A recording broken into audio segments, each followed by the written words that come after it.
Well, again, appreciate your time today. Congratulations on the series. It is just an amazing thing to behold and to watch and to see your characters develop and grow in the directions they've gone.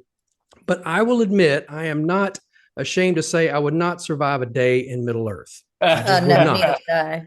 So, I mean, have you thought about that? I mean, is there what would be the biggest hurdle for you to overcome, do you think, and to adapt to? I like to think that I'm like a man of nature, but I think I'm not. I think you'd be all right. I'm not very handy. I'm You're not very Australian. practical. Yeah, but so I Yeah. guess that gives you an inherent sense of outdoorsiness, but Yeah. I'm not practical. Like, I can't even put up a shelf. So I think that'd like that I think I'd be in trouble. If I had to light a Yeah. fire, no way. If I Yeah. had to light a fire to cook some food, everything I would have would be raw. So it depends how quickly I got food poisoning. Yeah. What about Me? you? Yeah. Well, I like to, I think something I just love about Tolkien's work is his love of nature and his kind of connection to kind of this wisdom of knowing the land. And kind of, I like to think there's a bit of that in me from coming from farming stock, but who knows? Mm. But then I think also what I love about it is that what they're striving for is Middle Earth where the hobbits are safest. And if the hobbits are safe, and if the hobbits are safe, then I'd be all right.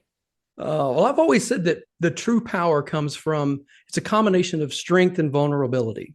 Do you Mm. think there is a combination of strengths that your characters have that has allowed them to maybe overcome what they've had to face as we've watched them the last couple of seasons? Sort of a yin and yang of two things coming together that give them their strongest trait. Yeah, I think that for Galadriel, she loves Middle Earth. She loves it so much that she refused to go to Valinor Mm. and went against the elves. But also, she does see more than her peers the possibility for how terribly things could go. And it's this desire to keep fighting, even though you might not believe it can work, I think is a nice tension within her. Mm.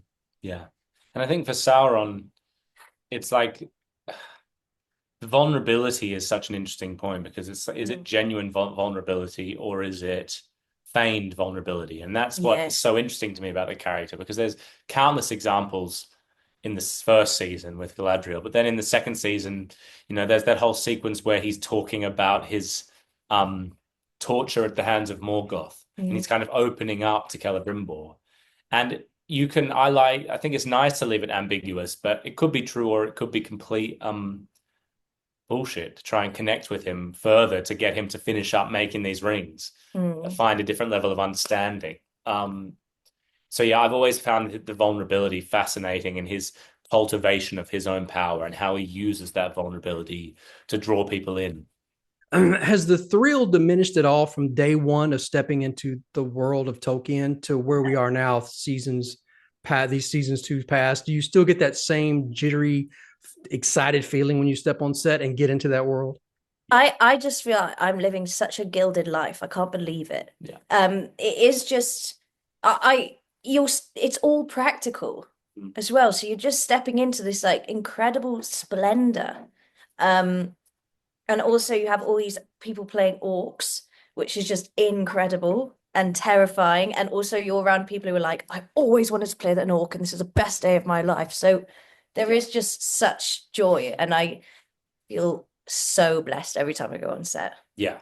Yeah. For me, it keeps getting better and better because you have this thing when you're an actor, it's like there's always the unknown of like you're stepping onto a set and you're meeting people for the first time, and it's like, is this thing gonna work? And then now that we've been doing this for a couple of years, Mm. you still have that little bit of the unknown because you're gonna get new scripts and new scenes and you're doing everything for the first time. Yeah. But there's also this warm embrace of these people that you know, and we've now known each other for half a Yeah. decade.